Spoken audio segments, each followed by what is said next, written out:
Très bien, commençons. Encore une fois, bienvenue. Merci d'avoir pris du temps dans votre journée pour être ici à cet atelier. Je suis très enthousiaste d'être avec vous aujourd'hui. Je suis Isabella. Je suis l'une des gestionnaires à la Fondation canadienne des femmes en ce qui concerne le partenariat pour l'entrepreneuriat féministe. Ce projet est financé euh, par la stratégie des femmes et de l'entrepreneuriat du gouvernement du Canada qui est promu par l'Innovation, Sciences et Développement Canada. Nous allons parler de l'identité féministe de votre entreprise. Et avant de commencer, nous allons faire une reconnaissance du territoire. Nous sommes situés sur les territoires traditionnels des Premières Nations, Métis et des Inuits. Nous sommes reconnaissants de la chance qui nous est donnée de nous réunir et de travailler sur ces terres, mais les reconnaissances territoriales ne suffisent pas. Nous devons poursuivre la vérité, la réconciliation, la décolonisation et les alliances dans le cadre d'efforts continus pour redresser l'ensemble de nos relations. Si vous voulez en apprendre davantage sur les terres sur lesquelles vous vous trouvez, suivez le lien qu'il y a dans la boîte de clavardage qui vous mènera à Native Land, où vous pourrez chercher votre ville pour savoir sur quelle terre traditionnelle vous vous trouvez. Si vous avez des problèmes techniques, n'hésitez pas à mettre une note dans la boîte de clavardage et nous allons vous apporter du soutien. Chelene, qui est notre modératrice aujourd'hui et que vous allez rencontrer dans un instant, va vous demander de remplir une feuille de travail que nous avons partagée plus tôt avec vous. Si vous ne la trouvez pas, ce n'est pas grave, vous pourrez y accéder à travers le lien qui se trouve dans la boîte de clavardage. Merci de cliquer sur le lien maintenant et de nous dire si vous rencontrez des soucis. Nous allons continuer. Avant de vous présenter Chalène, j'aimerais partager avec vous les origines et l'histoire du mot marque et image de marque.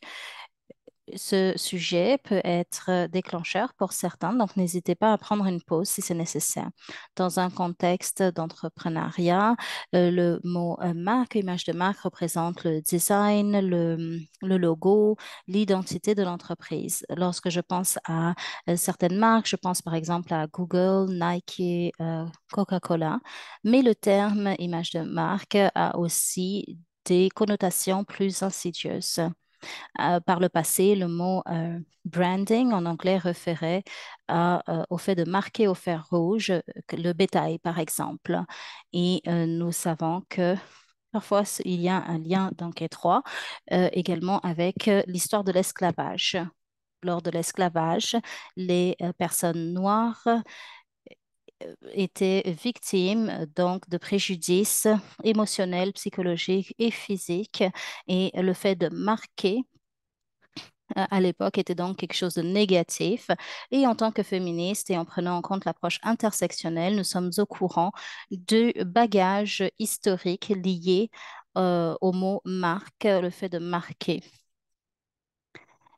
Au lieu d'utiliser le mot marque, nous allons parler d'identité d'entreprise. Nous allons mettre un lien dans le boîte de clavardage que vous pouvez suivre pour en apprendre davantage. Maintenant, j'aimerais vous présenter Chalene, qui est la fondatrice et la PDG de Aya Aya, et elle est notre modératrice aujourd'hui. Bienvenue, Chalene. Merci beaucoup, Isabella. C'est bon de vous rencontrer ici. Je vais partager ma présentation pour que nous puissions commencer.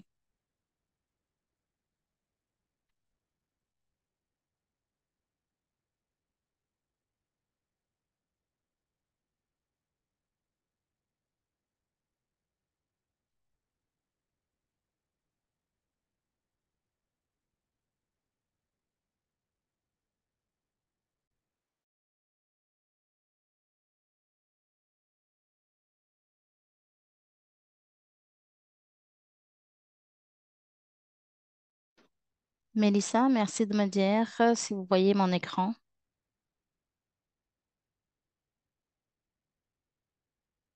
Est-ce que vous voyez mon écran? Oui, on voit votre écran. D'accord, très bien. Alors, voici ma présentation sur l'identité féministe de votre entreprise qui vise à développer une image de marque qui reflète et promeut vos valeurs. Je suis Shaline Retensi et moi, je suis spécialiste en création d'identité d'entreprise. Je suis votre experte aujourd'hui. Je suis aussi la fondatrice d'Aya Aya, qui est une entreprise qui crée des objets en utilisant uniquement des matériaux recyclables. Ici, j'utiliserai Aya Aya comme exemple pour vous donner une représentation visuelle du contenu que nous allons aborder.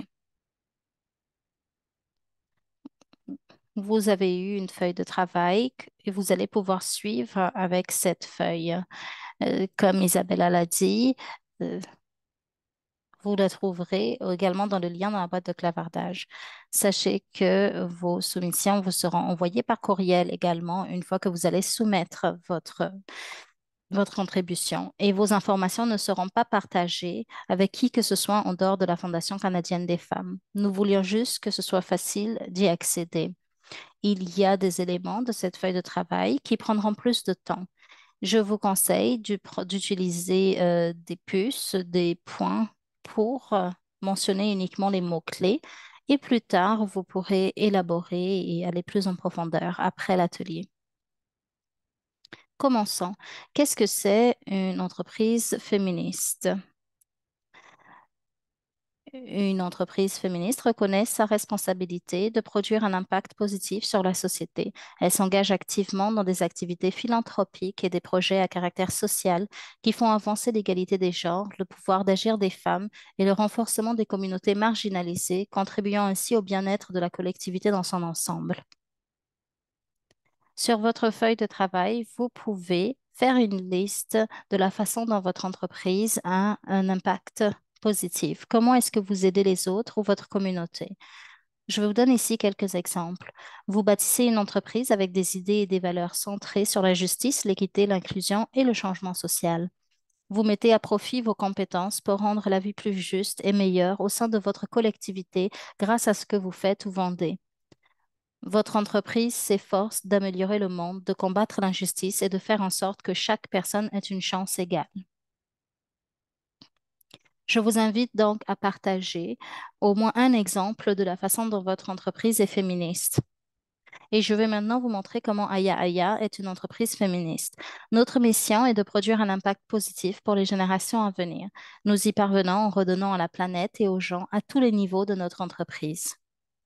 Nos matériaux procurent aux agriculteurs un revenu complémentaire qui leur permet d'éviter de s'éloigner de leur famille pour la nourrir. Nous reversons 1% de nos recettes pour sauver les filles et les femmes de la violence et de la pauvreté. Nous sommes une entreprise zéro déchet, ce qui signifie que nous utilisons que des matériaux renouvelables et réutilisons et revalorisons toutes les retailles de manière à éliminer tout gaspillage. Nous n'utilisons que des moyens de transport neutres en carbone et plantons un palétuvier pour chaque commande reçue. Nous ne collaborons qu'avec des fournisseurs qui garantissent des conditions de travail sûres, qui respectent les droits du travail et de la personne et qui versent des salaires équitables. Avons-nous reçu des exemples? Donc, lorsque vous serez prête ou prêt, n'hésitez pas à poster dans le clavardage. Isabella nous a parlé du mot marque et image de marque. Et c'est important de connaître l'origine des mots et la façon dont nous les utilisons. Maintenant que nous en savons plus, nous ne parlons plus de marque, mais nous parlons d'identité de l'entreprise. Sachez que ces deux mots sont synonymes, mais à partir de maintenant, nous allons utiliser identité de l'entreprise. Qu'est-ce que c'est l'identité de l'entreprise? Dites-nous dans la boîte de clavardage ce qui fait de vous ou qu'est-ce qui est votre identité d'entreprise. Qu'est-ce que vous avez entendu sur le sujet? Quelle est votre expérience? Challenge, juste un instant. En fait, la boîte de clavardage est désactivée. C'est pour cela que vous n'avez pas de commentaires. Peut-être que les commentaires pourraient être entrés dans la section questions-réponses.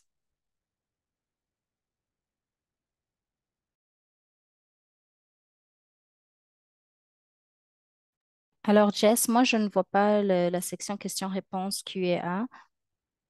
Donc, merci, en fait, de nous dire ce qui s'y trouve. Donc, si c'est le cas, Jess, est-ce que vous pourriez simplement nous le lire? Oui, Sarina a dit que l'identité d'entreprise inclut le ton, l'image, les actifs, la police d'écriture, les couleurs et autres. Oui, cela fait partie de l'identité de l'entreprise. L'identité de l'entreprise englobe deux segments. L'identité visuelle, que Sarina a mentionné, et ensuite il y a l'identité de l'entreprise. Pourquoi est-ce que c'est important d'avoir une identité d'entreprise? C'est important car il s'agit là des fondations de votre entreprise. Je vous recommande de recruter un professionnel qui va permettre d'élaborer votre identité visuelle et votre identité d'entreprise. Oui, il y aura un prix associé, mais c'est un investissement dans votre succès. Et nous allons voir pourquoi est-ce que cela est le cas. Aujourd'hui, nous allons nous concentrer sur l'identité de l'entreprise. Nous allons mentionner ce que Sarina a dit. Votre identité visuelle donne une première impression au monde et à votre client. Tout ce qui est en première ligne et qui est visible parle à votre public et au monde. L'identité visuelle est pertinente car elle raconte votre histoire au monde. Elle raconte qui vous êtes et quelles sont vos valeurs. Le tout doit être cohérent à travers toutes vos plateformes. C'est cela qui permet de bâtir des relations de confiance avec vos clients potentiels. Dans le cas contraire, vous pourriez être perçu comme étant un amateur. Nous allons parler de la valeur perçue un peu plus tard. Sur votre feuille de travail, cochez les cases de l'identité visuelle que vous avez déjà mis en place. Si vous ne les avez pas, ce n'est pas grave. Vous pourriez écrire les choses que vous aimeriez voir dans le cadre de votre identité visuelle. Très bien, ici un exemple. Voici l'identité visuelle d'Aya Aya. Aya Aya, cela signifie soignant ou aidant. Et le logo, en fait, est une image reflétée par miroir du même mot. Et donc, cela montre comment est-ce que nous pouvons mieux faire et cela nous pousse, en fait, à être redevables et à rendre des comptes tandis que nous avançons. Et les montagnes et vallées que vous voyez dans le logo sont le A et le A qui se rejoignent. Cela montre des fondations solides et le fait que nous visions le ciel. Et les montagnes sont également des sources de vie telles que la nourriture, l'eau et autres. Les couleurs telles que le sumac, le rouge, sont des couleurs accents et on voit qu'il y a certaines couleurs qui sont utilisées dans l'arrière-fond pour certains types de messages. Ici, vous voyez les quatre messages que j'utilise sur mes réseaux sociaux. Donc, le fond sablé parle des valeurs, parle toujours de ce que nous défendons. Ensuite, le vert olive, ou ce que nous appelons la couleur terre, est lié au fashion et l'éducation des consommateurs. Ensuite, l'arrière-fond sumac au rouge sont les problèmes que nous voulons résoudre. Ici, par exemple, vous voyez éducation pour les jeunes filles, et non pas pour des mariés, des enfants mariés. Donc, grâce à notre travail, nous sauvons des filles du mariage forcé et infantile. Nous ne voulons pas que ces jeunes filles deviennent des mariés forcés. L'objectif, c'est de pouvoir leur fournir une éducation. Cette palette de couleurs montre notre objectif, notre but, et tout cela rentre dans tous nos messages, photos et autres. Si vous n'avez pas de palette de couleurs qui représente quelque chose, c'est correct, mais vous pouvez y réfléchir. Par exemple, quand vous voyez dans ma photographie que la palette est très neutre, il y a beaucoup de plantes, car nos matériaux proviennent entre autres de plantes aussi, et donc cela représente tout ce que nous faisons. Ensuite, votre identité de l'entreprise. C'est la base de votre entreprise. Cela inclut ce que vous faites ou votre offre, les problèmes que vous voulez résoudre, vos valeurs, qui sont vos clients, votre analyse de marché, vos objectifs court terme, long terme et comment les atteindre. Il s'agit ici d'éléments clés qui vous donnent plus de clarté afin que vous puissiez prendre des décisions éclairées. C'est difficile d'être concentré lorsqu'on n'a pas d'identité de l'entreprise. C'est pour cela que cette partie est très importante. L'identité de l'entreprise vous permet d'avancer de façon stratégique et de fleurir. Donc, sur la feuille de travail, commencez à entrer vos informations sur l'entreprise.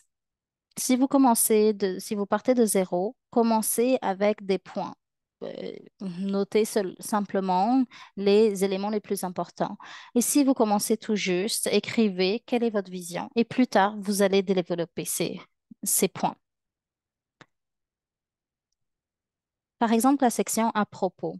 Moi, je vous conseille de mettre ici un discours de vente de 10 secondes. Je sais que ce n'est pas beaucoup de temps et cela semble être dur de se présenter en 10 secondes.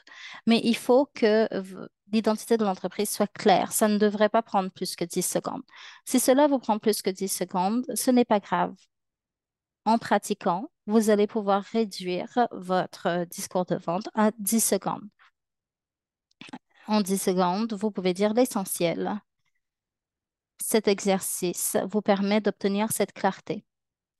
Aya Aya est une entreprise qui utilise les restes de plantes et qui crée des produits en cuir naturels sans utiliser de déchets, sans occasionner de déchets plutôt.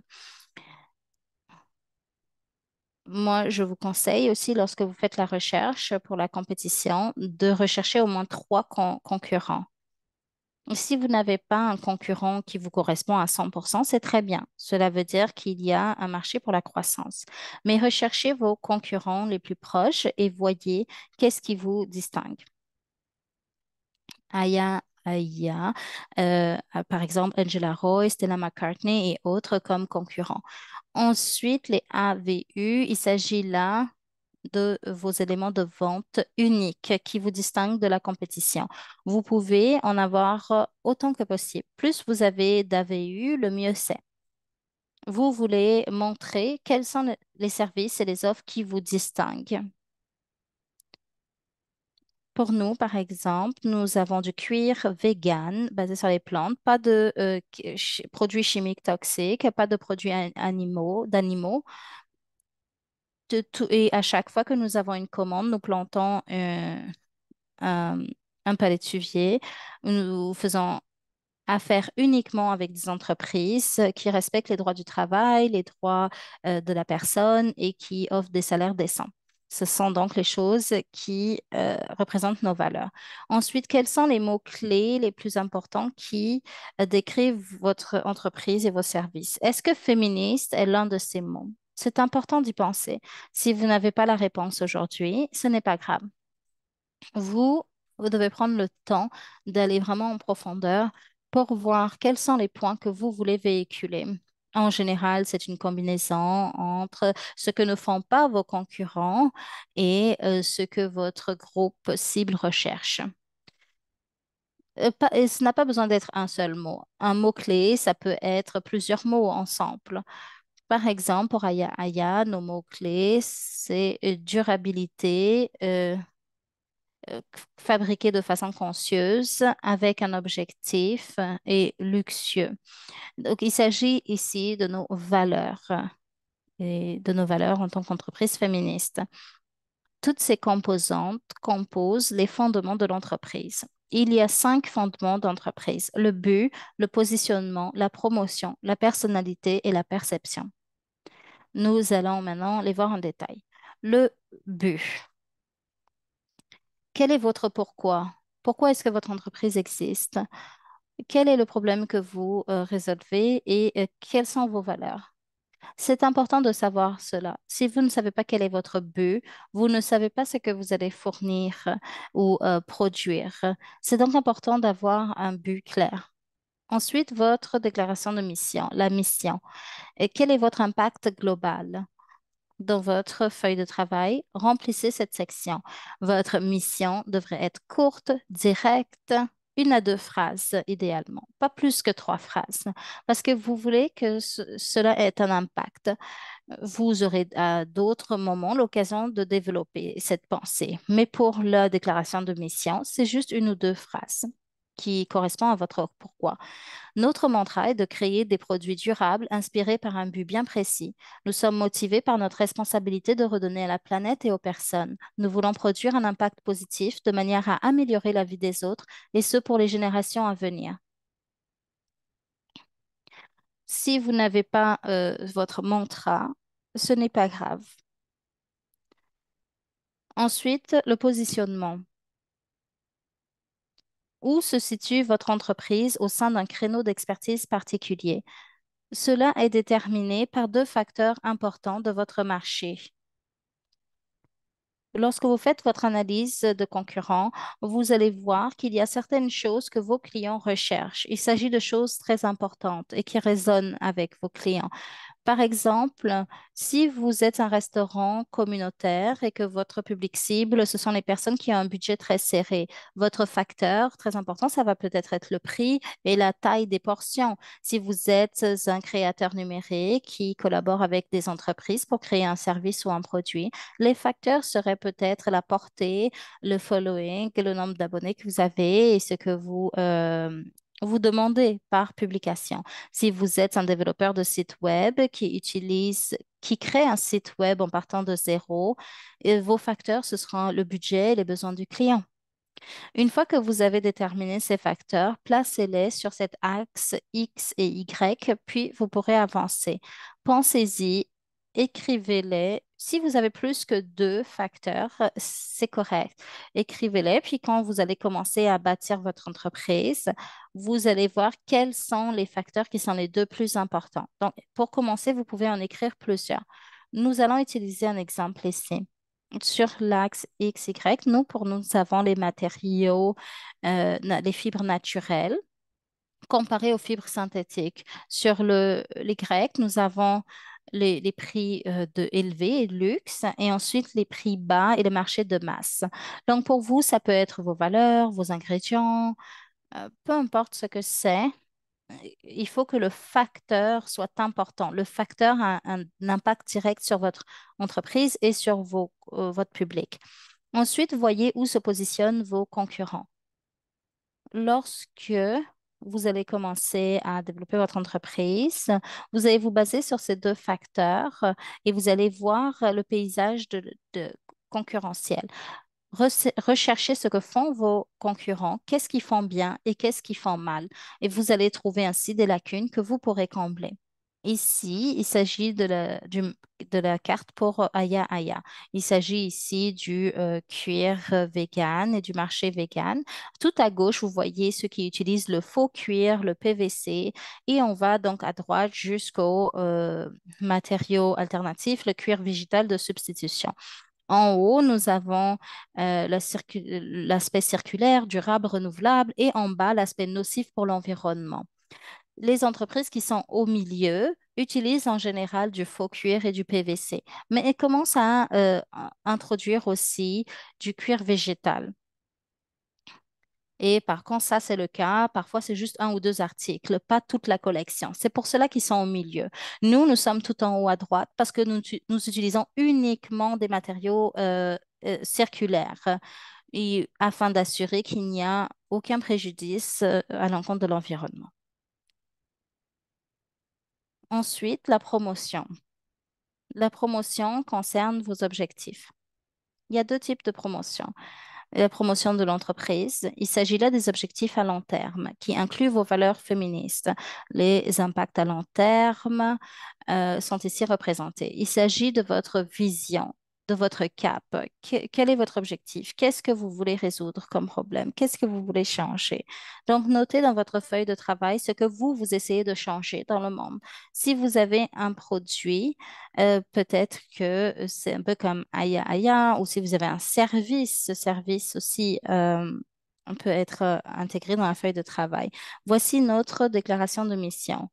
Mère Nature est notre muse. Elle prospère avec intention. Elle est source de vie. Elle crée des écosystèmes interdépendants qui œuvrent à l'unisson pour nourrir, faire croître et produire de nouvelles vies, ressources et formes de subsistance.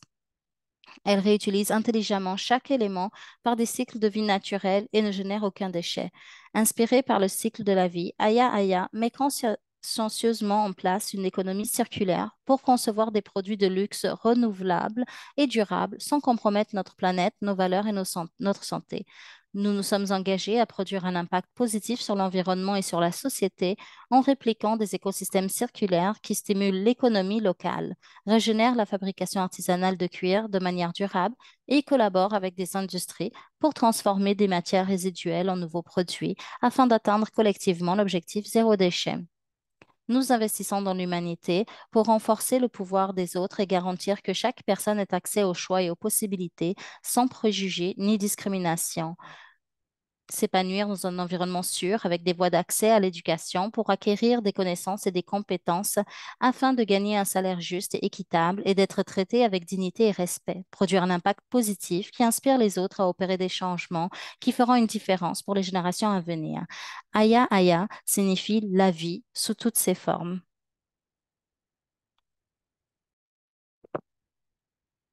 Alors, notez vraiment quelle est votre étoile polaire. Ça, c'est vos objectifs de long terme. Et par la suite, on va passer à la promotion de l'entreprise. Ça, c'est vos objectifs ou les objectifs à long terme. Et par la suite, on a les promotions des ventes. Ces objectifs à court terme, vous êtes en train de vendre justement les marchandises et vous allez pouvoir accueillir de nouvel inventoire et peut-être vous utilisez une vente pour pouvoir générer justement un flux de trésorerie pour votre entreprise. Alors, on n'utilise pas justement la promotion des ventes parce que nous ne croyons pas dans la surconsommation. On croit de pouvoir acheter, de procurer des éléments meilleurs. Alors, notre objectif à court terme aiderait de pouvoir doubler notre impact vis-à-vis de toutes les ventes. Au lieu de planter un arbre, on ferait deux et de pouvoir accroître nos dons de 1% à 2%. Maintenant, on va parler de la personnalité. Il y a trois caractéristiques qui vont vous permettre à votre entreprise de se marquer. Ça, c'est une manière de pouvoir façonner votre personnalité d'entreprise. On va commencer avec l'archétype. C'est quoi exactement? C'est une représentation de votre compagnie en tant que votre personnalité et c'est basé sur 12 désir humain. Alors, pouvoir créer cela, c'est pouvoir de créer un récit, de pouvoir créer un lien émotif avec votre public cible, de pouvoir déterminer qui vous suit. Cela va jouer un rôle justement dans votre voie de marque. Sur votre feuille de travail, vous avez une liste de tous les archétypes. Je vais vous expliquer chacun d'entre eux, puis par la suite, vous offrir une description. Je vous invite maintenant à identifier celle qui résonne avec votre entreprise et de la noter sur votre feuille. Alors, chaque archétype a un objectif. On va commencer avec le créateur autrice. C'est un adjectif, c'est avec quelqu'un qui vise à pouvoir concevoir quelque chose qui peut apporter de la valeur. Alors, des entreprises iconiques qui font cela, par exemple Lego, Crayola et même Adobe. Et non, l'innocence démontre justement la sécurité, l'optimisme, la romance et la jeunesse. Coca-Cola, Nintendo, Wii, Dove, c'est trois excellents exemples de la manière qu'on est capable de manifester ces éléments. Sage vise à pouvoir accroître une connaissance et de sagesse. C'est utilisé justement comme mentor aux conseillers ou conseillères. Alors, on pense de BBC, Google, BBS et Philips. L'explorateur maîtrise, alors il trouve l'inspiration dans le déplacement, les voyages et l'épanouissement de nouvelles expériences. Alors ça, c'est Red Bull et Jeep font ça de manière impeccable. Le hors-la-loi, alors ils remettent en question la règle du droit, il permet la révolution. Alors on peut penser à Harley Davidson, Diesel Jeans, ça c'est quelques exemples. Le magicien aussi, hein. Ils veulent créer quelque chose de spécial et de réaliser des rêves. C'est quelqu'un de visionnaire et spirituel. Alors, l'entreprise qui fait cela, c'est Disney. Mais une autre entreprise, par exemple, c'est Absolute. Alors, on a l'héros. Il vise à pouvoir créer un monde meilleur. C'est quelqu'un qui est audace et inspirationnel. Nike est un exemple clé. Nous avons Duracell aussi comme un bon exemple de cela. L'amoureux, l'amoureuse, il crée des moments intimes. Il vraiment suscite l'engagement, l'amour. On a Victoria's Secret, Chanel, puis aussi Häagen-Dazs. Ça, c'est vraiment une belle panoplie de produits, juste pour vous donner une idée. On a aussi justement le bouffon. Alors, c'est quelqu'un qui apporte le plaisir, il aime pouvoir pouvez jouer des jeux. Alors, on a Old Spice, Ben Jerry's et même M&M. Alors, chaque personne, alors, il vise à voir des liens et cela de quelqu'un qui a le pouvoir et qui, qui est vraiment communautaire. Alors, eBay et Kia, ils sont des bons exemples.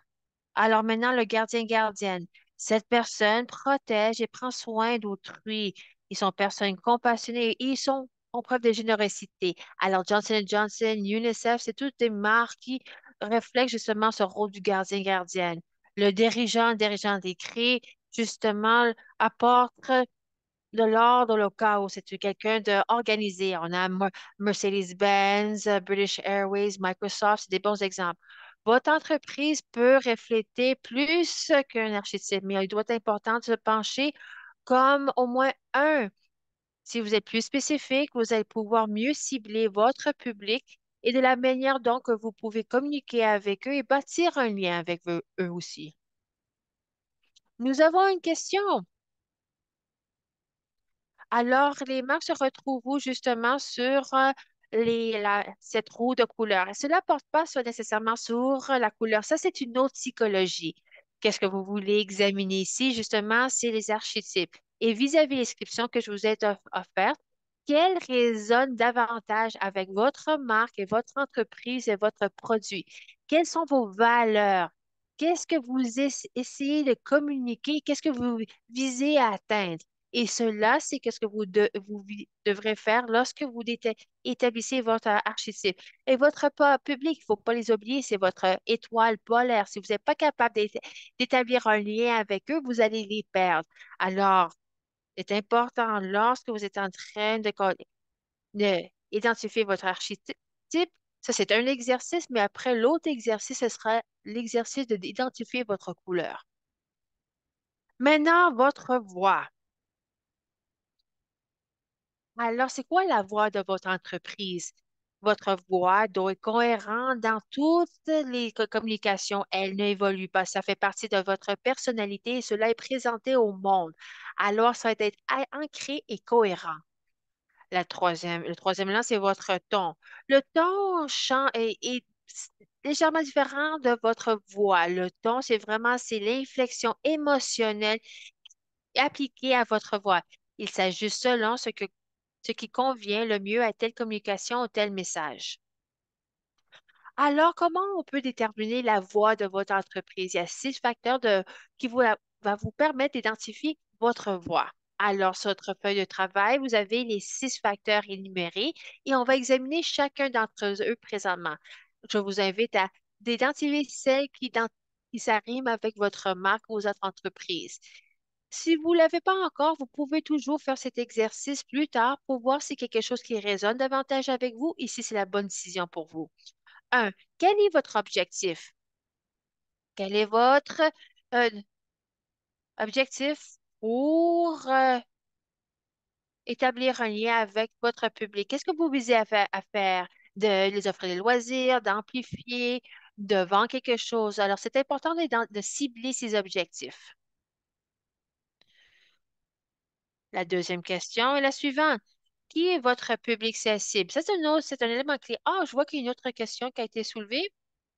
La question est la suivante. Est-il possible que les entreprises existent en premier et par la suite établissent leurs archétypes plus tard? Réponse, oui, absolument, ça se passe à plusieurs reprises. Alors, un grand nombre de conseils offerts par les entrepreneurs et sociétés. Et le suivant, peut-être c'est pas nécessairement de commencer une entreprise. Vous pouvez commencer une entreprise sans les archétypes, mais vous n'allez pas voir la base pour pouvoir utiliser comme tremplin pour assurer votre réussite et atteindre vos objectifs.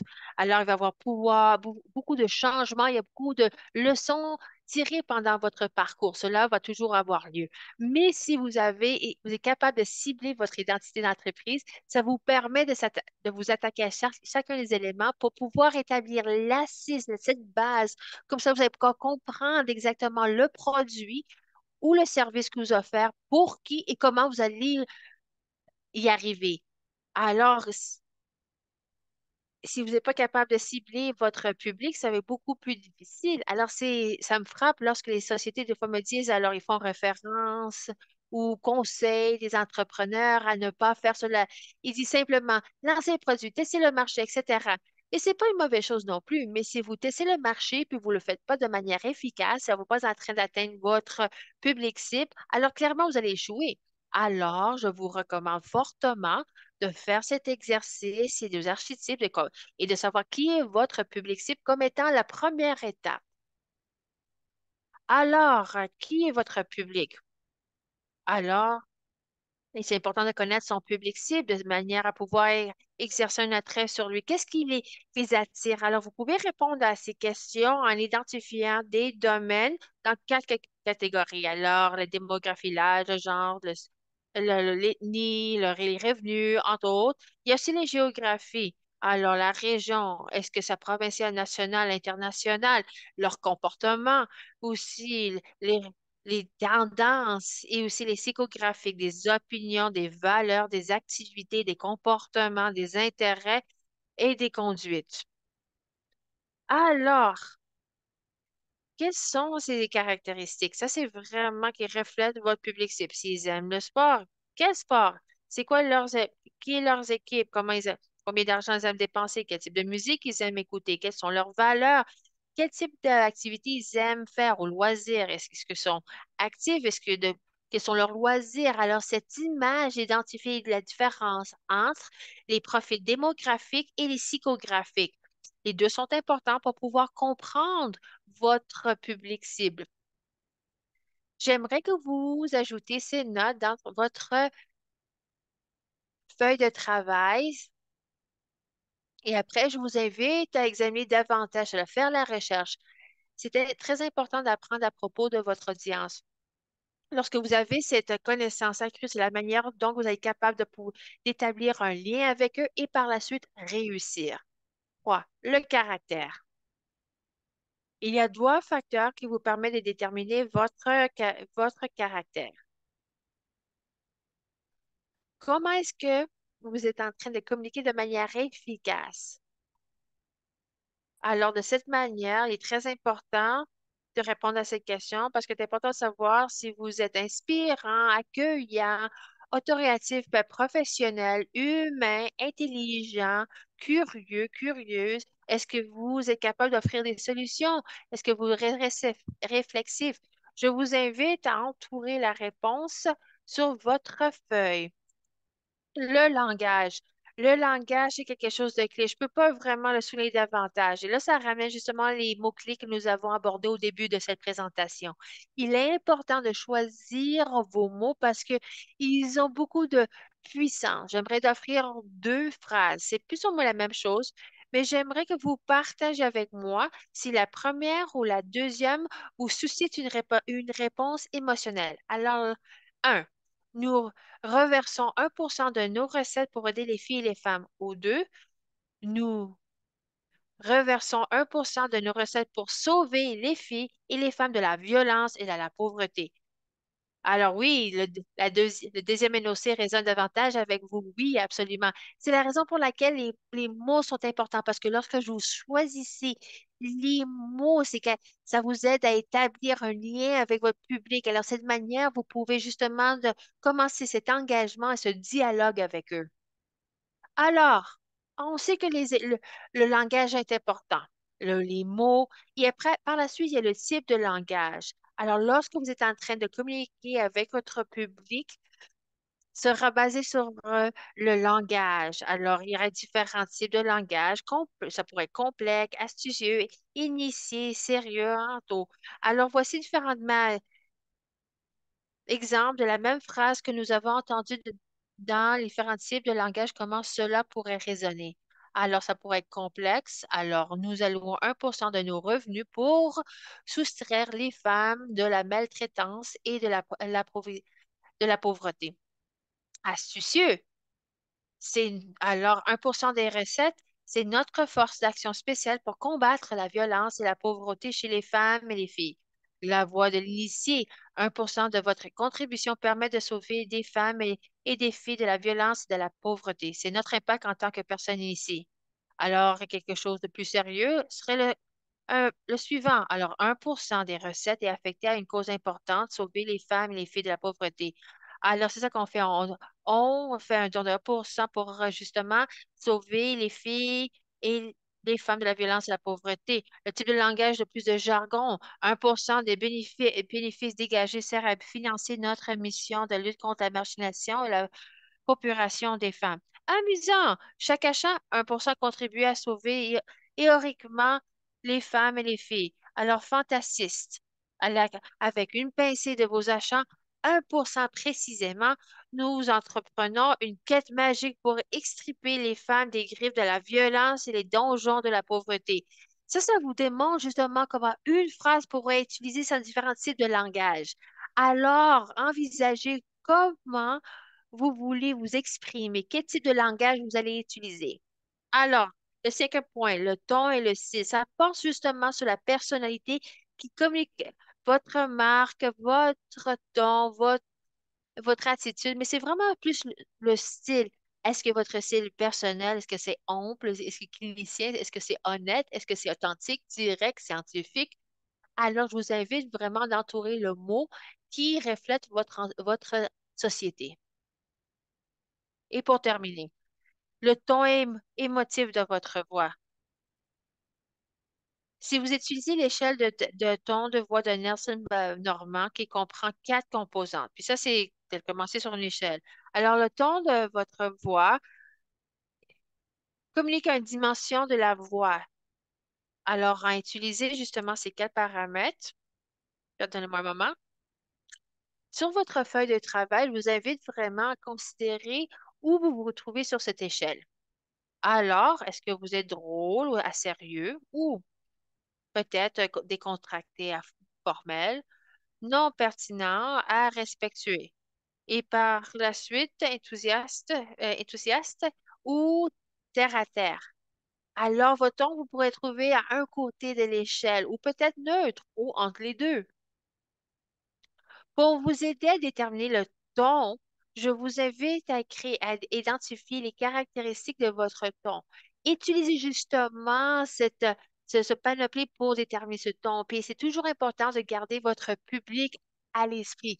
Si vous n'êtes pas capable de connecter avec votre public à travers le ton, vous ne serez jamais capable de le faire. Je vous invite à commencer d'un côté, puis par la suite passer à travers tout le panoplie de ces différentes caractéristiques. Par exemple, votre compétence jouant, intelligent, bienveillant ou terre à terre. Alors maintenant, on va examiner si différentes marques iconiques ont été capables de cibler parfaitement leur ton. Nike, un exemple sublime. Ils sont positifs, amicaux, et inspirants, motivants et d'autorité. Je sais, just do it. On connaît cela. C'est super inspirant. C'est court, c'est simple. On peut jamais de s'oublier de cette phrase. Et le ton ici. Alors, croyez en quelque chose, même si ça veut dire sacrifier tout. Alors, lorsque vous voyez les différents pubs de Nike, vous allez voir que ce ton est positif, amical, inspirant, motivant et démontre une autorité. Cela résonne dans toute leur communication. Alors, un ton comique. Alors, Free the Baby, c'était quelque chose trop vrai pour râler, parents. C'est terre à terre. Les parents n'ont pas le temps à perdre. Alors, ça attire leur attention rapidement, puis ça établit un lien de manière authentique en offrant justement un ton comique. Alors, je sais pas si vous êtes capable de lire cette phrase, mais c'est brillant. Alors, ils disent que Free the Baby, c'est la marque qui comprend les parents. Ça veut dire vous. On n'est pas un style de vie. On est loin de ça. On est une marque fondée sur les solutions. C'est vraiment le cas 1 de, d'être parent. Je pense que tout le monde est capable de faire cela, de pouvoir passer vraiment de toutes les différentes phases d'un enfant. Là, on va regarder Harley and Davidson. C'est un ton fort et agressif. Regardez ici, on a la résistance est futile. Peut-être vous voulez utiliser ce type de ton si vous êtes quelqu'un de fort. Peut-être. Alors, ça pourrait faire peut-être partie de l'archétype. Alors, Always a fait un super refonte de leur marque. Ça fait longtemps. Ça, c'était toujours leur ton au début. Alors, ils font justement cette réforme de marque. Oui, désolé, ils ont changé leur identité de marque pour utiliser justement un ton émotif qui établit un lien avec les femmes et les filles partout au monde. Alors, c'est de pouvoir établir un lien émotif avec leur public. Alors, c'est pouvoir de justement balancer comme une fille, de tirer une balle comme une femme et de pouvoir mener comme une fille. Qu'est-ce que ça veut dire de faire quelque chose comme une fille ou une femme? Alors, ils ont changé vraiment cette notion négative de comme une fille à quelque chose de positif. Et comme vous le savez, il y a 27 catégories d'émo- euh, d'émotions, l'appréciation, la colère, l'anxiété, justement, tout différent la, co- la calmité, la confusion, justement, le dégoût, etc., la douleur, l'enthousiasme, l'intérêt, la joie, la nostalgie, le soulagement, le romance, la, le désir sexuel, parmi plusieurs d'autres. Vous n'avez pas besoin d'utiliser tout cela, mais je vous invite à identifier ceux et celles qui s'arriment avec votre ton et je vous invite à utiliser cela pour connecter le lien avec votre public. Alors, comment vous avez développé votre ton unique? Alors, c'est important de définir votre public cible. Qui sont-ils? Est-ce que c'est des Gen Z qui sont sur TikTok ou c'est des mecs avec des barbes qui regardent le foot? Quels sont les points sensibles de votre public cible? Deux. Alors, tel que mentionné, quels sont les points sensibles? Est-ce que c'est quelque chose qu'ils peuvent résoudre facilement ou est-ce qu'ils ont besoin de l'aide de votre part? Est-ce que c'est technique, complexe? Est-ce qu'ils vont accepter l'humeur ou c'est trop sérieux? Une fois que vous avez répondu à cette question, je vous invite à trouver le ton qui s'arrime avec votre société et avec votre public cible. Trois. Trouvez les moyens de soutenir, d'encourager, d'aider et de motiver votre public cible dans vos propres mots. Parce que, tel que mentionné, les mots ont leur importance. C'est important de pouvoir de ressentir ces liens. C'est important de se placer à leur place. Imaginez donc qu'est-ce que vous aimeriez entendre si vous étiez à leur place et vous faisiez face à les mêmes enjeux. Et peut-être une motifs pour quoi vous êtes en train de faire, qu'est-ce que vous êtes en train de faire, parce que vous ne voulez pas que quelqu'un d'autre vit qu'est-ce que vous avez vécu. Et c'est important d'utiliser cela. C'est des renseignements fort pertinents et importants lorsque vous êtes en train de développer votre marque. Et pour terminer, nous avons la perception. Ça, c'est vraiment l'impression que les clients ont de votre entreprise. Pas qu'est-ce que vous pensez de votre entreprise, les autres. Et ça, c'est la grande différence. Alors, votre perception est détenue par votre public. C'est la raison pour laquelle votre marque est tellement importante. C'est la manière dont les gens vous considèrent. C'est la raison pour laquelle je vous invite et je souligne l'importance d'embaucher des professionnels. Un bon professionnel va travailler étroitement avec vous. Ils ne vont pas simplement dire voici le script, voici qu'est-ce qu'on en pense. Ils vont travailler côte à côte avec vous pour vous assurer c'est exactement qu'est- qu'est-ce que vous avez besoin. Lorsque vous avez justement construit votre identité de marque, vous allez pouvoir justement guider votre public pour que ça rime avec votre marque. Il est important d'assurer une cohérence parce que cela va avoir une incidence sur la perception. C'est important de s'arrimer correctement, comme ça les gens reçoivent votre communication telle que conçue. Alors, voici deux images. Alors, on va faire un petit exercice Ah, on a une question d'un membre de l'auditoire. Super.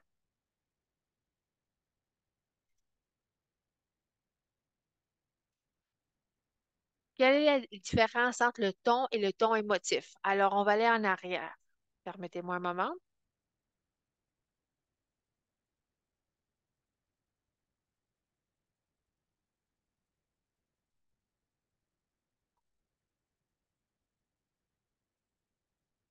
Alors, il y a le style et l'émotion. Si vous regardez votre feuille, ça, notre temps porte sur la communication de votre identité, de votre personnalité. Alors, c'est pas spécifiquement ou nécessairement les mots, mais c'est le style. Alors, c'est le ton et le style. Alors, si c'est personnel, vous êtes capable d'établir un lien un à un, comme si vous êtes en train de parler à un ami. Si vous êtes plus clinique, vous utilisez des mots ou plus de, plus de jargon, alors vous allez utiliser du jargon mais médical parce que cela répond et ça rime avec le langage de votre public cible. Avec votre style et ton est très différent de votre ton émotif. C'est alors pour y revenir, alors vous avez besoin d'utiliser les dimensions de la foi de Nielsen. Alors même si vous êtes fait plus personnel ou clinique, il est important de déterminer comment vous allez communiquer les mots à votre public. Alors si vous êtes bienveillant et entre autres, vous pouvez toujours avoir cet aspect un petit peu plus clinique, mais vous pouvez être euh, plus amusant ou enjoyé. Vous pouvez démontrer justement que vous avez cette intelligence, mais que vous êtes aussi des experts dans ce champ. Et c'est cela que vous êtes capable d'offrir des données terre à terre parce que vous êtes en train d'utiliser des mots qui résonnent avec votre public, parce que vous êtes capable de mettre en lien cet élément avec les, la manière que cela pourrait avoir un impact sur sur les patients post-opératoires ou autres. Alors, est-ce que cela répond à votre question?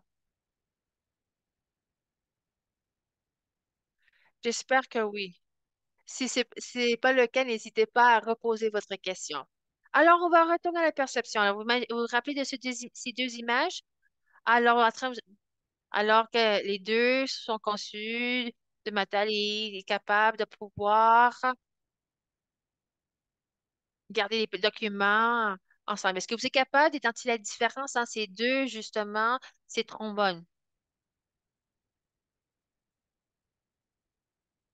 Partagez vos réponses dans la boîte à clavardage.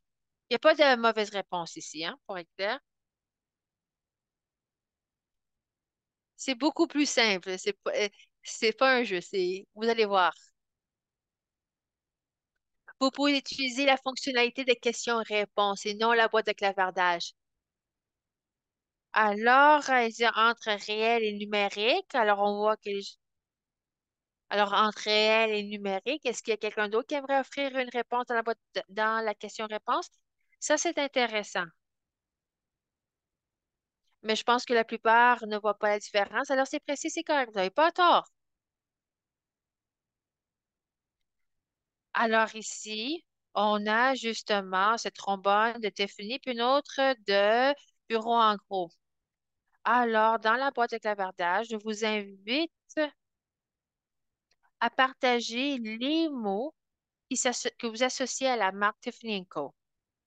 Ça n'a pas nécessairement besoin de porter justement sur les trombones, mais qu'est-ce qui est synonyme avec la marque Tiffany Co?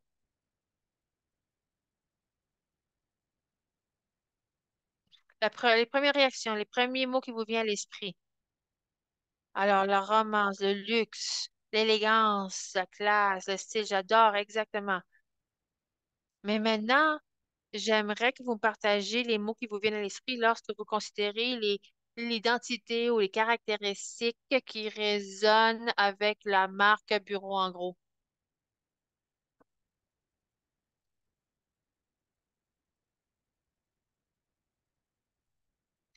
Pratique, fonctionnelle, oui, absolument. Simple, fonctionnel, absolument. Alors, vous avez bien répondu à ces questions.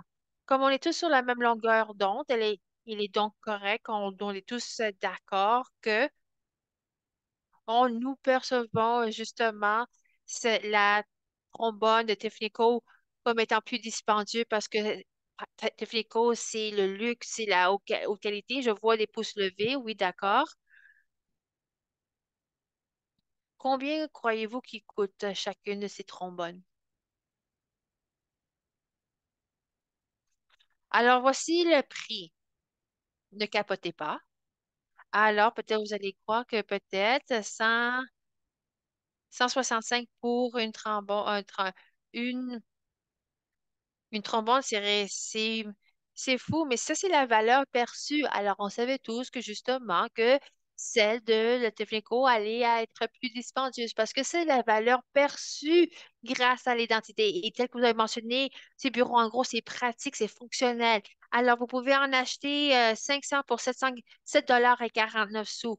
Mais lorsque vous vous présentez à une rencontre avec justement quelque chose de Teflenco ça va donner une allure. Peut-être que c'est pas important, c'est même prix, et c'est le même élément, c'est la même fonction, mais ça va attirer ou susciter une autre réaction.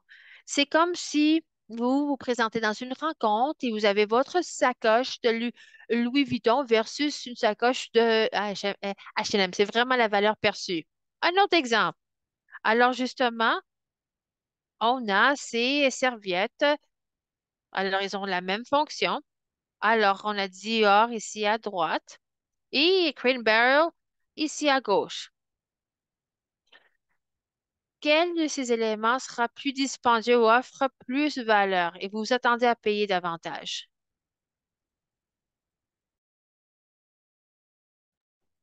Dior, très bien. Alors, maintenant, voyons le prix.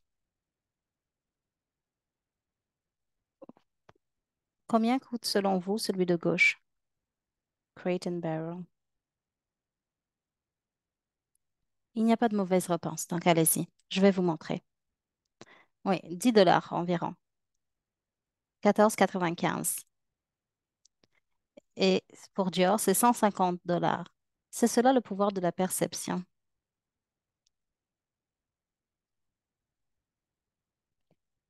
Maintenant que vous savez comment créer votre identité d'entreprise féministe, les valeurs qui sont importantes pour vous et pour vos clients vous distinguent. C'est important d'avoir des valeurs féministes qui intégrées au sein de votre identité, identité visuelle et identité de l'entreprise, dans votre vision, votre mission, dans vos piliers et votre voix. Maintenant, parlons du mot féministe. Nous sommes ici parce que nous avons toutes des entreprises féministes. Combien d'entre vous se sentent à l'aise d'utiliser le mot féministe ouvertement et clairement auprès de votre public cible? Est-ce que vous vous sentez à l'aise? Répondez oui ou non. Je vois oui, formidable, Mélanie. J'adore. Nika aussi dit oui. Elia a dit je ne suis pas sûre. Punita dit cela dépend du contexte. Est-ce que vous voulez activer votre microphone, peu importe quelle a été votre réponse, puis partager un peu plus avec nous? Même si vous avez dit non, vous pouvez activer votre micro et partager la raison de votre réponse. Bon, quelqu'un dit dans la boîte de clavardage, non, parce que je suis très réaliste en ce qui concerne le monde dans lequel on vit. Une autre personne dit, certaines personnes ont des idées sur qui l'on est. Donc, il n'y a personne qui veut parler? Ah, je vois qu'il y a une main levée. Allez-y, c'est qui? Bonjour. Alors moi, j'ai une entreprise de coaching qui s'appelle Quantum Care et je dirige cela avec une femme militante. Nous sommes toutes les deux militantes. Elle est dans le secteur de la santé et moi, je suis militante qui lutte pour les droits de la personne et dans le secteur d'accueil des réfugiés. Pour nous, c'est très important d'être féministe et d'accueillir cela pleinement dans un contexte de guérison.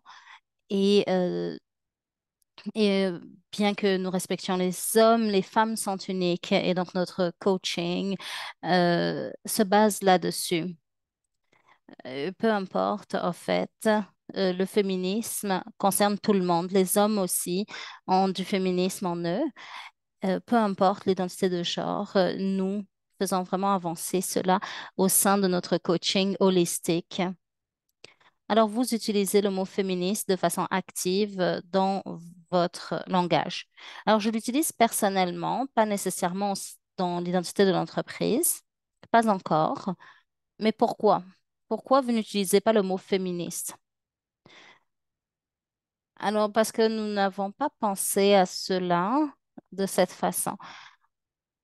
Nous avons une approche holistique concernant tout ce que nous faisons et nous voulons être neutres. La féminité est au cœur de tout ce que nous faisons et qui nous sommes. Et nous pouvons en parler dans le cadre de notre image, identité de marque personnelle et au niveau individuel. Mais en ce qui concerne l'entreprise, nous essayons d'avoir une approche plus neutre. Nous incluons par exemple le yoga, la médecine chinoise et beaucoup d'autres styles. Et c'est pour cela que je suis ici. C'est une belle exploration de savoir quelles sont les possibilités. Mais merci à vous d'avoir partagé. Je pense qu'il y a d'autres mains levées. Je vais demander à Jess de les nommer. Moi, je ne les vois pas directement. Alors, il y a une personne qui a la main levée, Massa, qui vient de parler. Y a-t-il quelqu'un d'autre qui aimerait parler? Merci de lever la main.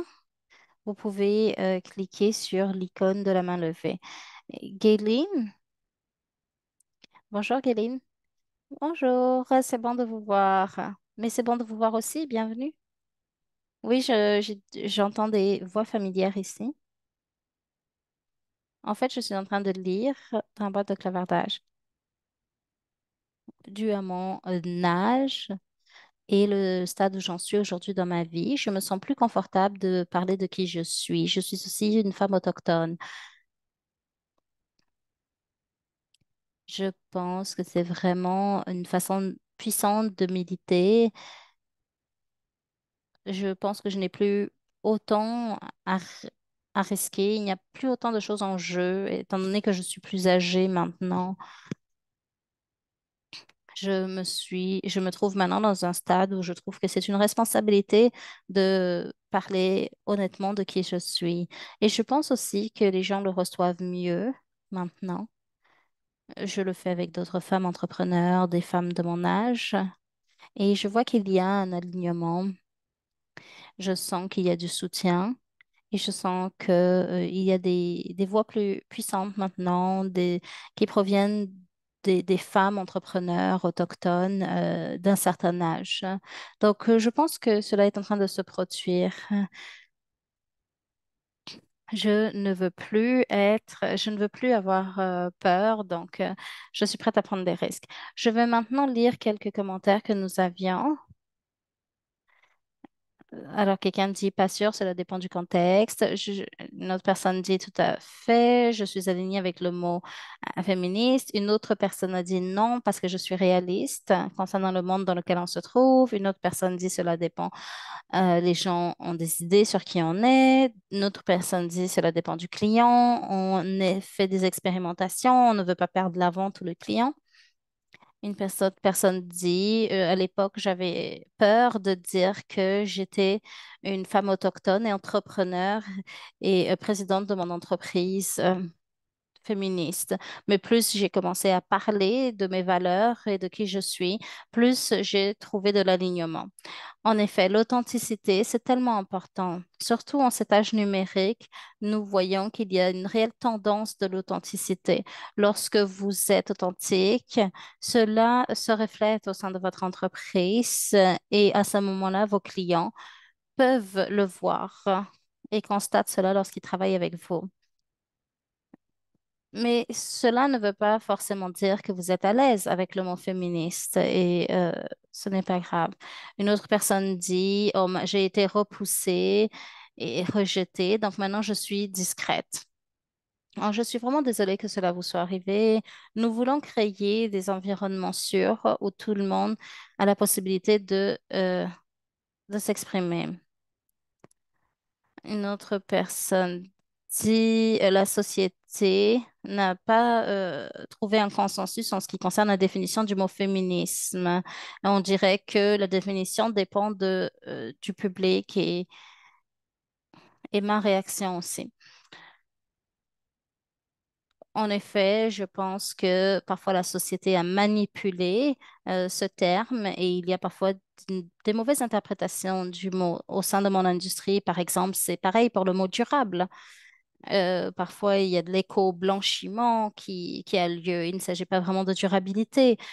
Donc, il y a beaucoup de termes comme ça qui sont mal utilisés et ou mal interprétés, et c'est important d'éduquer le public sur l'utilisation de ces mots, comme Isabella a dit au début de ce webinaire, que le mot marque euh, historiquement était associé au fait de marquer qu'un animal ou un esclave au fer rouge. Meghan Markle.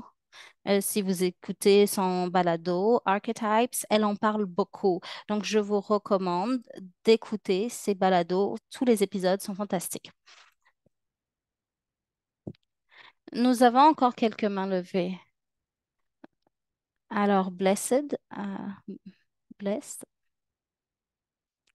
merci beaucoup. Alors, j'aime ça, la personne qui a pris la parole un peu avant, qui a dit qu'elle est à un stade de sa vie où elle est prête à prendre des risques. Je pense que c'est quelque chose que j'ai dit en tant qu'enfant, le fait de savoir que Martin Luther King est décédé à un jeune âge avec des enfants. Je me suis toujours dit que le militantisme était fait par des gens plus âgés. Et en fait, je me disais à l'époque que c'était les jeunes qui étaient plus passionnés, mais qu'ils avaient aussi plus à perdre. Donc, je suis vraiment enthousiaste de voir qu'il y a aussi des personnes qui sont à un stade un peu plus avancé, qui sont prêts à prendre des risques. Je pense que c'est très important, tandis que nous évoluons au sein de nos entreprises et dans la vie. C'est important de, de réaliser que c'est important de prendre plus de risques pour d'autres personnes, au lieu de se dire simplement que c'est la prochaine génération qui va s'en charger. Donc, cela m'a beaucoup enthousiasmée, puis merci beaucoup à cette personne.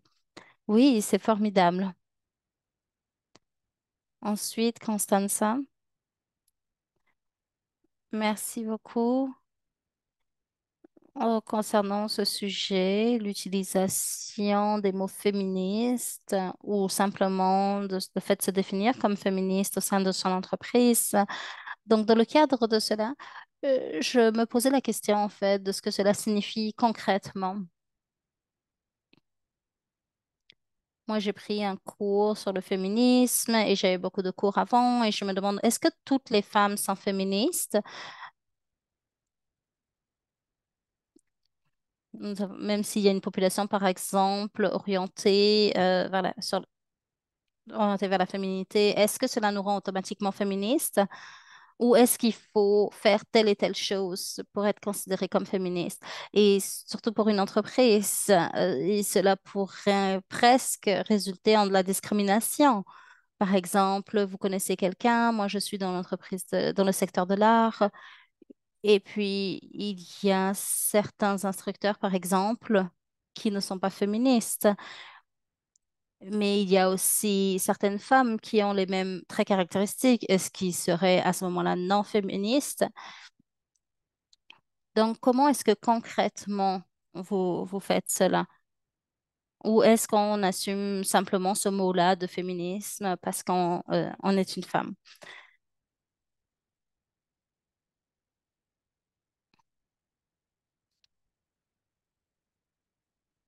Je pense qu'on peut être un homme, une femme ou non-binaire être féministe. Et c'est possible aussi de ne pas être féministe, peu importe notre identité de genre.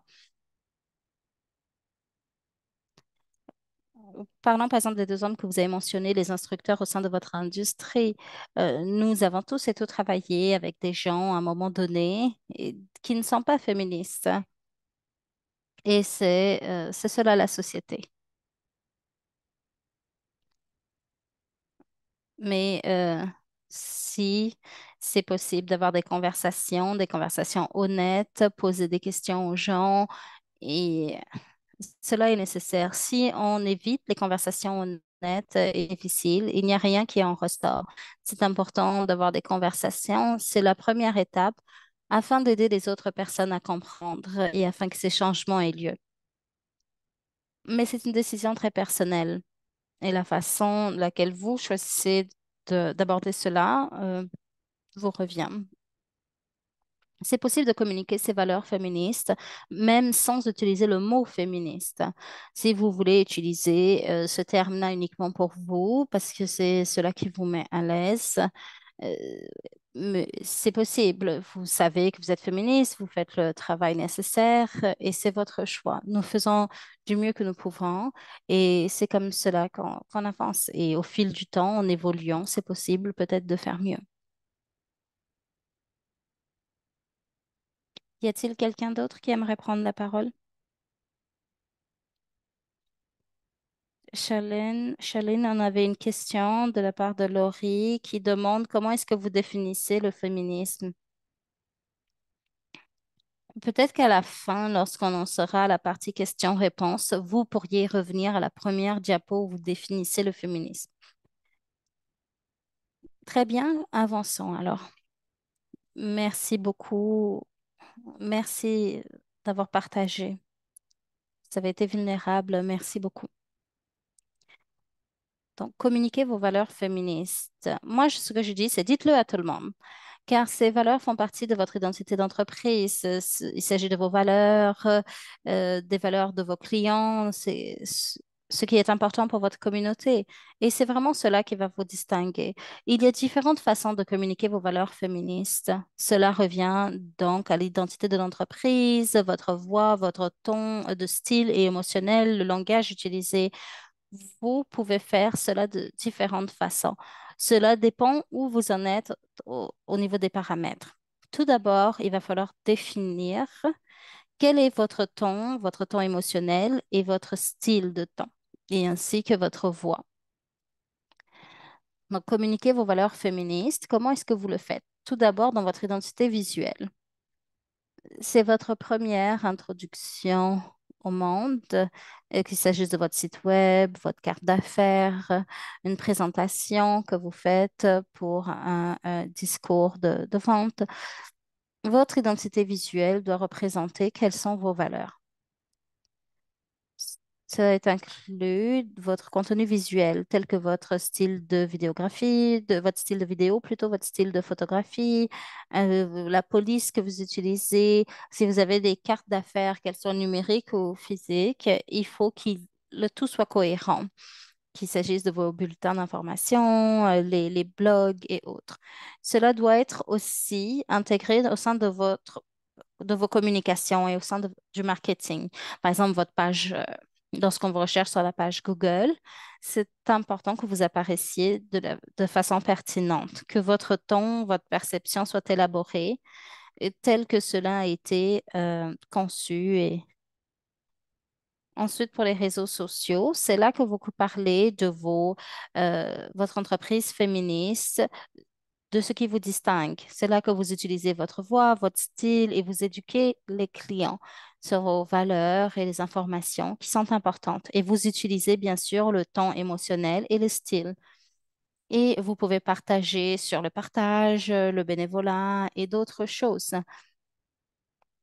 Donc, intégrer cela au sein de différents éléments visuels, qu'il s'agisse de votre site web, et vos campagnes et autres.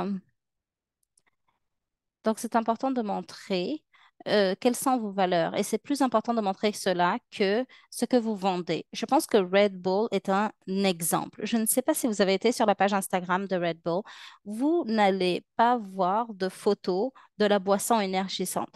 Car ils ne sont pas en train de promouvoir la boisson. Ils sont en train de promouvoir le mode de vie associé et ils sont empreints de réussite. Et c'est une façon donc de faire cela, de montrer vos valeurs. Ensuite, en ce qui concerne la présentation, il y a différents types de présentation, 10 secondes, 1 minute, 5 minutes ou 10 minutes. Mais en ce qui concerne les 10 secondes, il faut que tout ce qu'il y aurait dans une présentation de 7 minutes soit intégré dans la présentation de 10 secondes. Et ensuite, vous pouvez élaborer et aller à une présentation de 10 minutes. Mais il faut qu'en utilisant vos valeurs féministes, vous arriviez à communiquer cela de façon très claire. Assurez-vous que à la fin, ce soit ouvert, qu'il y ait une question ouverte pour que les gens puissent contribuer. Ensuite, pensez aux ambassadeurs, aux gens, ambassadeurs, ambassadrices, les gens qui représentent ce que vous faites, vos valeurs et tout ce que et vos produits. Par exemple, lorsque vous allez recruter quelqu'un la prochaine fois, qu'il s'agisse d'un contrat temporaire, par exemple, assurez-vous que la mission, les valeurs féministes soient connues. Quels sont vos objectifs pour que ces personnes-là puissent communiquer vos valeurs auprès des personnes qu'elles rencontrent. Car le bouche à oreille reste l'élément marketing le plus puissant. Même si vous recrutez quelqu'un pour un contrat temporaire, un consultant par exemple, cette personne va rentrer à la maison et va dire, j'ai eu un nouveau contrat et on va leur demander qu'est-ce que cette personne fait. Et si la personne en fait dit, ce n'est pas bon signe, il faut que la personne en fait sache exactement quoi dire de la façon dont vous voulez que les gens parlent de vous en utilisant la même terminologie. Donc, si quelqu'un utilise la mauvaise terminologie, n'épelle pas bien un mot ou utilise la mauvaise identité visuelle, vous devez les corriger car il s'agit de votre identité visuelle et elle doit être communiquée de façon appropriée. Voici ce à quoi cela ressemble pour Aya Aya. Vous avez l'identité visuelle, le contenu visuel, le marketing et la communication, le, tout est harmonisé. Ensuite, il y a ma présentation que je vous ai déjà lue 3 fois. Puis ensuite, il y a les ambassadeurs. À chaque fois que je parle d'Aya, que je monte un atelier ou que je parle qu'il s'agisse de conférences sur la durabilité, j'utilise toujours la même terminologie. Nous en arrivons maintenant à la section des questions. Nous allons prendre la question sur le féminisme et nous allons revoir la définition. Je pense que c'est une bonne définition, car cela englobe tout ce qui, selon moi, est le féminisme. Je ne sais pas si je peux mieux le, le présenter que tel que c'est montré sur la diapositive. Un instant, on y est presque.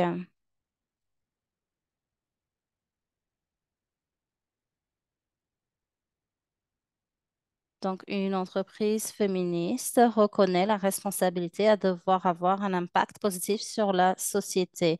Elle s'engage dans la philanthropie et les entreprises sociales qui favorisent l'égalité de genre, l'avancement des femmes et les, les communautés marginalisées afin d'agir pour le renforcement des communautés et la collectivité dans son ensemble au sein de Aya Aya, c'est ce que je fais. Nous faisons beaucoup de travail pour la planète. Nous essayons de sauver la Terre, avoir de meilleurs produits, moins de toxicité. Et comment est-ce que cela est féministe? Car il y a un impact direct sur la société et cela promouvoit l'égalité et l'autonomisation et le renforcement des communautés, car la plupart des communautés qui produisent le cuir travaillent avec des produits chimiques toxiques. Ce sont des personnes qui n'ont pas de bénéfices, de prestations, elles ne sont pas bien payées, peuvent avoir des problèmes de santé. Et en plus de cela, nous engendrons des problèmes environnementaux. Donc, c'est pour cela que le terme durabilité est aussi important.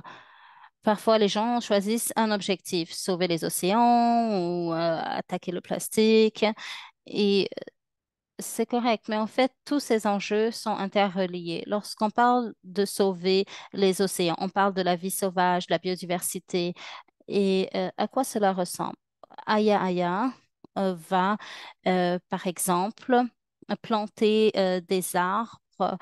euh, et sur notre site web, vous pouvez voir cela.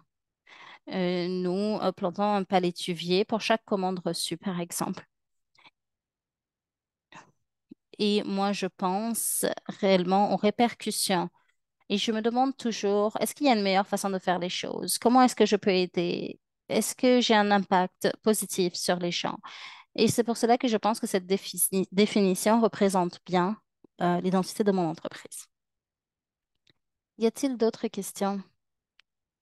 Ou est-ce que peut-être vous, vous aimeriez partager votre définition? En fait, il y a une personne qui a la main levée, Gayline. Allez-y, Gayline. Oui, c'est encore moi.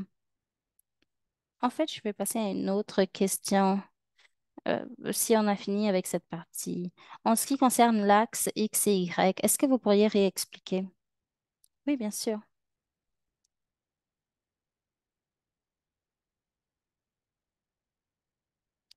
Donc ici, vous avez l'axe X et Y. Selon votre entreprise, qu'il s'agisse de produits ou de services, pensez à deux facteurs qui ont un impact sur votre entreprise pour vos clients. Cela peut être les problèmes que vous êtes en train de résoudre ou les raisons pour lesquelles vos clients achètent un de vos produits ou ne l'achètent pas. Donc, pour cela, il faut d'abord connaître votre public cible. Une fois que vous comprenez quelles sont les lacunes, vous allez en fait les mettre là, les deux lacunes les plus importantes, vous les mettez sur le tableau. Moi, pour moi, j'ai mis le prix élevé à bas et ensuite les matières utilisées. Ici, pour moi, j'ai utilisé fibres synthétiques et fibres naturelles.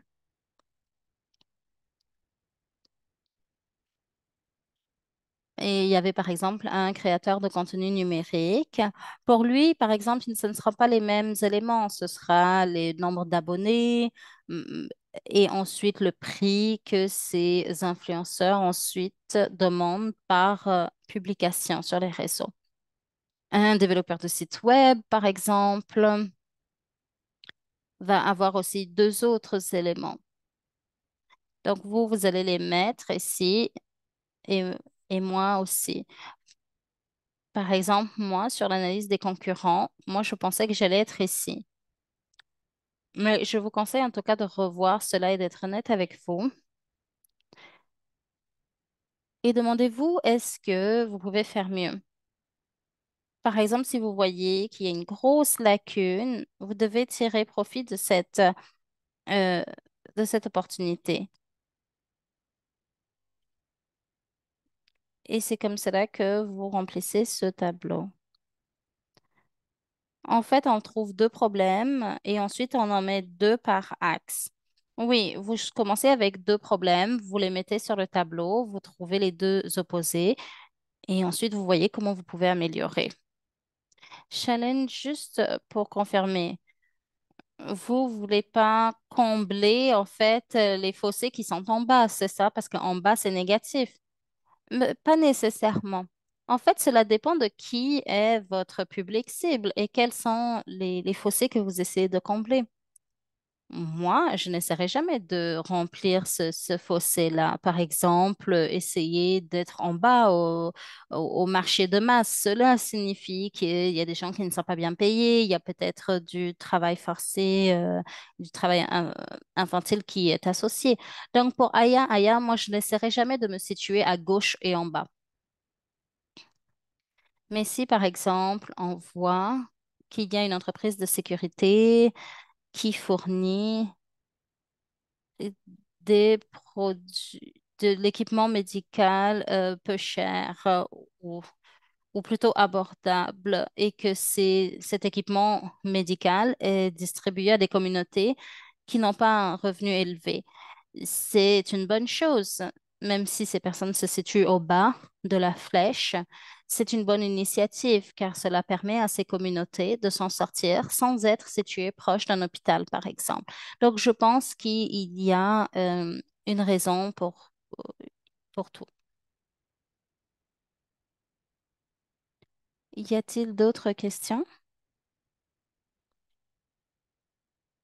Est-ce que quelqu'un aimerait partager quelque chose? Est-ce qu'il y a des questions?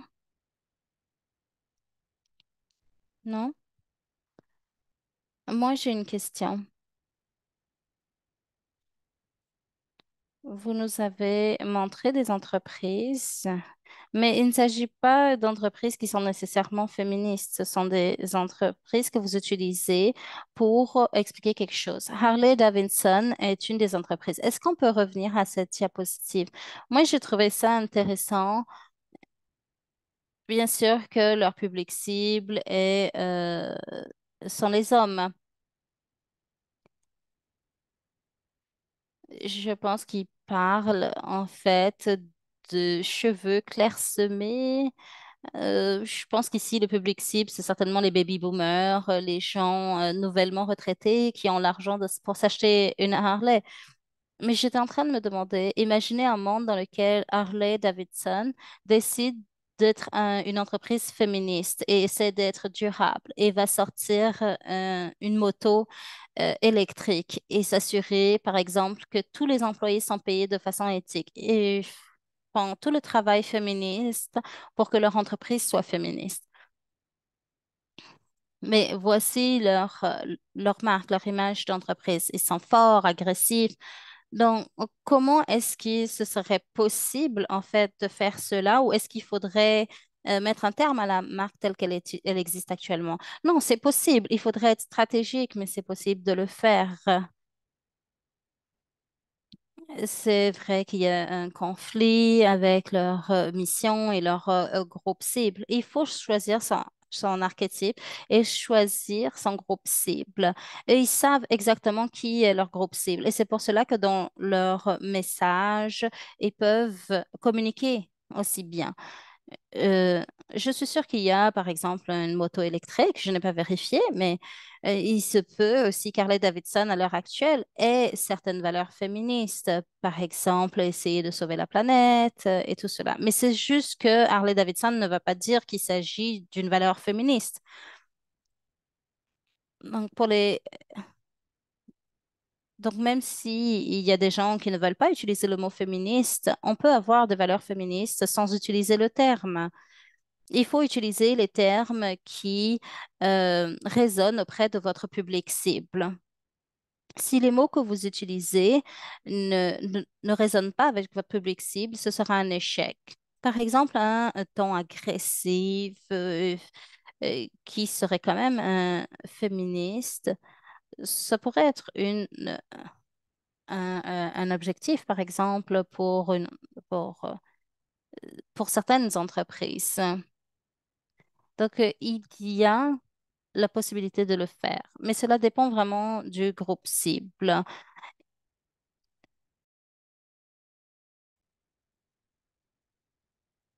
N'utilisez pas un ton d'être fort et agressif.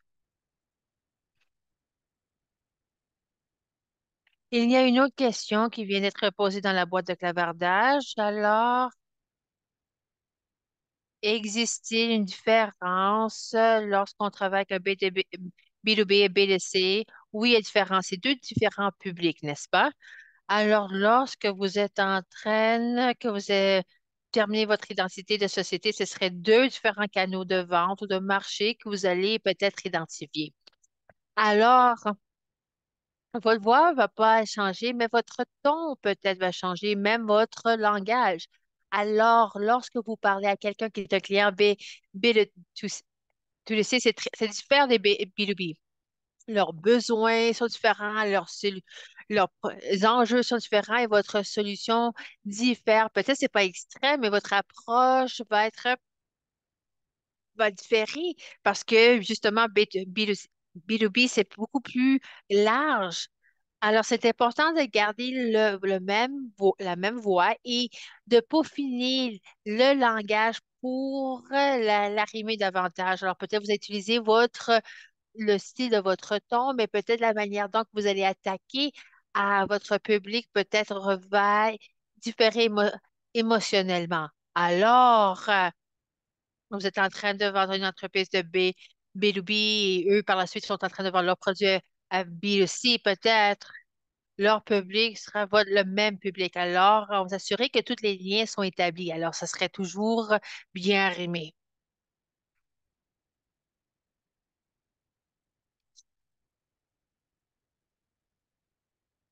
Alors, je vois la résistance est fertile. Alors, oui, super. Ah oui, la résistance est fertile. J'ai bien lu ça. Super. Est-ce qu'il y a d'autres questions ou est-ce que vous souhaitez que j'examine un des sujets davantage? Alors, si vous voulez vous inscrire à votre prochain cours, alors en intro aux médias sociaux. Par où commencer? Alors ça, c'est vraiment quelque chose d'assez débutants. Alors, la plupart des cours sur les médias sociaux, c'est assez haut niveau, puis ils abordent très rapidement la plateforme, les algorithmes, etc. Mais il ne prend pas un petit peu de recul pour vous présenter les bases. Alors, comment choisir votre plateforme, comment et se préparer. Alors, c'est ça qu'on va examiner pendant le cours le 25 avril. Chalin, désolé, la date a changé. Alors, c'est pas le 25 c'est avril, c'est le 16 avril. Alors, on a toujours le temps. Alors, si vous aimeriez vous inscrire, soyez à l'affût d'un courriel. Et si vous restez en contact ou si vous avez besoin de faire un appel vis-à-vis l'identité de votre entreprise, vous pouvez me contacter en utilisant les coordonnées sur la diapo ou simplement venir me souhaiter bonjour. Alors, attends la date. En effet, peut-être c'est même pas le 16, c'est peut-être le 15. Attendez tout le monde, alors vous allez être invité de toute manière, mais on va simplement confirmer la date de ce cours.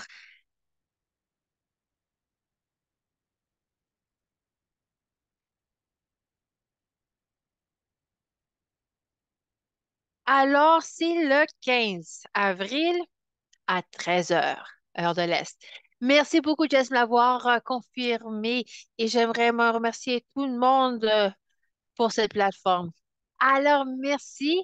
Si vous n'avez pas d'autres questions, si vous avez des commentaires, vous souhaitez que je représente une des thématiques, sinon, moi, sur ce, je cède la parole à nos collègues. Merci beaucoup pour cet excellent cours que vous avez offert. J'espère que vous avez tous appris quelque chose d'utile. Alors, j'étais vraiment impressionnée par la profondeur de la discussion que nous avons eue. Alors, merci beaucoup à tous et toutes d'avoir pris le temps de vous joindre à nous aujourd'hui. Quelques points très rapides. Alors, on va offrir le cours d'intro aux réseaux sociaux le 15 avril. Alors, il y aura des communications sur les réseaux sociaux de la Fondation canadienne des femmes au début du mois d'avril. Et nous avons aussi un sondage qu'on serait très reconnaissant si vous prenez le temps à le compléter. Alors, on va partager les liens envers les sondages français et anglais.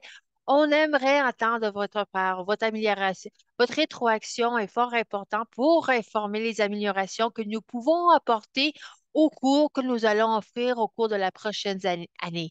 Alors, s'il vous plaît, prenez un moment à le compléter et aussi, on va envoyer un courriel à toutes les personnes présentes avec les diapos et l'enregistrement. Ce sera publié sur le YouTube de la Fondation. Alors, de cette manière, vous allez avoir accès à toutes les ressources qui ont été partagées aujourd'hui et les référencier à tout moment. Et pour terminer, nous avons une communauté d'entrepreneurs sur WhatsApp. On est à la recherche d'autres membres. C'est un espace qui vous permet d'établir des liens avec d'autres entrepreneuses féministes à l'échelle nationale. C'est un forum pour pouvoir aborder différents enjeux auxquels vous faites face, de pouvoir partager des réussites et aussi d'avoir accès à des ressources et à tous les renseignements concernant nos événements à venir. Alors, on va aussi partager un lien dans la boîte de clavardage si vous souhaitez vous joindre à ce groupe. Et pour terminer, j'aimerais remercier notre super belle équipe à la Fondation canadienne des femmes pour tout leur travail charnière, à nos sous-interprètes aussi, pour nous donner un coup de main pour la traduction, et aussi à Shilane pour ces excellentes modérations. Alors, ça nous amène à la fin de notre atelier pour aujourd'hui. Alors, sur ce, je pense que tout le monde a mes coordonnées pour me contacter par courriel. Alors, on a hâte de pouvoir vous accueillir le 15 avril pour le prochain atelier. Merci beaucoup. Je vous souhaite une excellente fin de journée.